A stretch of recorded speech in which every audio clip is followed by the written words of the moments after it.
Hello, in the last video, I was showing how easy it was for us to get this lovely fluid typography for the show's initial website, just using a free online calculator. We were using Utopia at utopia.fyi.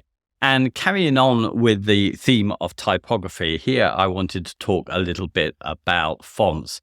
As this is an agile project where the aim is to get something out quickly and iterate as we go, in this case, in line with the show's content, we are starting with system fonts. So you can see on the body, I'm using the system UI font, wherever that is in your device, with a fallback of any sans serif font. And when it comes to the headers, we're using a monospace website font called Courier New. And to a degree, this picked itself as soon as we chose the name NoScript. Nathan and I decided that we would talk about the logo and probably redesign it as part of the show as well as branding, but we needed something out there. So we both had a stab at doing the logo and it came out pretty much the same. Obviously, we had the same thought that we're not the only people called NoScript, so we needed to highlight the fact that this was about websites and code. So it made sense to really hone in on the NoScript element. So we've got the angled brackets here. But also when it comes to the font choice, it seemed logical then to go for a monospace font because that's what most people see when they see code represented on a website. And Nathan doesn't know this, so this bit's really for you, is that I did two versions of mine, even though ours was very similar. And what I did is I did one using Monaco, which I understand is the one that you get if you default to monospace for Macs, which Nathan is a Mac user. I use Windows. And it's very different. But when Nathan came with his, it was using Courier New. So that's what we've got. As I say, things may change. But why I wanted to talk about this is that system fonts are having a bit of a comeback at the moment. So it seems like a good time to talk about why that is and why I think it might matter more in the near future, and also mention another great online tool. But for those who are quite new to using something like VS Code, as I am, just wanted to show that it's pretty easy to get these font stacks. So if I just put FO in here, I can select font family, and there's my Courier New font stack. Interestingly, though, if I go down to the system fonts here, it gives us all of this, which, as I understand it, we don't need at the moment. All we need, if I go back to the body, is what I've got here, system UI, and that's fine. And certainly that is what is used on the website, which I wanted to feature, which is modernfontstacks.com. So let me just go to that. And I think this is really, really useful. Let's shout out to the person behind it because it's obviously a lot of work. It is on GitHub, so other people are contributing to it, and it's by Dan Klammer.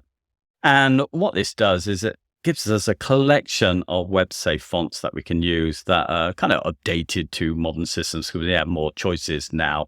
And it shows us them here. And also we can see how they look. So we can select some of them on this article. But if we go back to the top here, we'll see it gives us, and there are the keys up here, that we can see what we're presently using, because that's in blue and strong underlined, and what's on our system as well, which is blue and roughly underlined, and what we haven't got on our system as well, which is quite handy. But the thing I like most about this, and it's there for all of these, if we hover here and go to the information, takes us to GitHub, where we can see a visual representation of the fonts and how they look, which is really handy. So on the body, that's what we're using. So I know that most people are getting San Francisco who are on the Macs or the iPhones.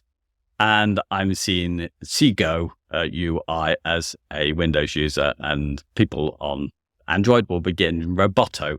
So I can see this, and they all look pretty similar here. But one concern that I might have had in the past would have been that this is what I'm seeing, and this stretches out more. Will I get some widows that are ugly and I won't know about them? But this is kind of taken care of, as I talked about in the last video, with new values that come with the text wrap property, where the browser, through balance or pretty, will remove those in the browser, those widows, and sort things out. So that's a good thing. Also, what I like about this tool is that we can see here the font weights that are available, which I wouldn't know. So I know if some of the body copy wants to be strong, I might not want that to go to 700. I might want something a little bit less. And I know that'll get represented across other platforms, other devices there. So I really like this tool and it's worth looking at. I just now want to talk a little bit about the sort of pros and cons. This has been talked about a lot because web-safe fonts are coming back. A lot of agencies are convincing their clients to consider this as the first option. And there are some things which are mentioned a lot, and I'll mention them, but there are some other things that I don't see mentioned so much. So the first is obviously that it's quick and easy to set up. There's no messing with converting and optimizing fonts, no individually adding the weights in, no messing with font display to avoid flashes of unstyled or invisible text. And also something that caught me once before, no need to update your fonts that aren't displaying on X device, something you see on GitHub or something. I had to do that once. So you take on that responsibility when you do that. Obviously, it's a little more environmentally friendly, not forcing a download on everyone. And since Google stopped doing that cross-site caching, pretty much everybody is downloading that. So you force that on people. And it can be cheaper for us and our visitors. So in other countries, data becomes more expensive. People are on their phones. It's respectful to them, but also it could be in our interest. In our case, we're getting our hosting for free through Netlify because there's a generous free allowance. Well, we'll keep it free for longer by not having to download something. We get faster page loads, of course, which might boost our SEO. And the easier way to get fonts, of course, is using something like Google. But, with that, there's that potential of gathering data on our visitors and risking fines as well at the moment. But the things that aren't mentioned so much, which I think are a real plus, is the fact that we get access to pro fonts, which are updated and are designed to suit the user's device and is familiar to them. So I don't think there would be any way that we would be able to license San Francisco, for example, or Seago, and these are optimized for the devices. So I think that's a really handy plus. But the one I wanted to talk about was the fact that, and this is looking ahead a bit here to when prefers reduced data is supported. Now let's just go over to the MDN records. It's just experimental at the moment. But obviously the W3C is looking at spec, which is influenced by the people who make browsers and devices. And when we saw, it was quite newly adopted that one of the preferences you could have is for light or dark mode. Apple really jumped on that. And I see lots of visitors, come in for dark mode that has been set in their devices. So there's every good reason if this takes off that it might be expected that you provide people with web-safe fonts if they actually choose to have reduced data come for them. So I can imagine this could take off, and we could actually employ this now. We could set it up so it's ready if this comes in. But I just thought that was quite interesting. Of course, there is the cons, the branding. Sometimes you just need the branding, and that's fine. But I do think there's a good case, certainly with the body copy, for looking at web-safe fonts. Obviously, there's a loss of control. And it could just end up being a little bit boring as it was when all we had is web-safe fonts. But I saw this quote recently. I'll kind of leave you with that. And I thought it was quite thought-provoking. It's from Massimo Vignelli, who's a famous modernist designer. And it comes from when the NYC School of Visual Arts made him the recipient of the 1991 Master Series Award. And this is the quote: "In the new computer age, the proliferation of typefaces and type manipulations represent a new level of visual pollution threatening our culture.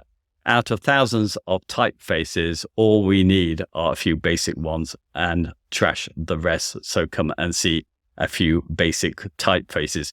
And the typefaces he's talking about are not the ones that are really available as web-safe fonts, but of course things have been moved on. Most of the fonts that we have now were after 1991. But I just thought it was quite thought-provoking. Perhaps we can do some more imaginary things again with just using system fonts. Anyway, that's enough from me. I think next time I will talk a little bit about links and how we set those up on the site. Okay, thanks for listening, and I hope to see you soon. Bye-bye.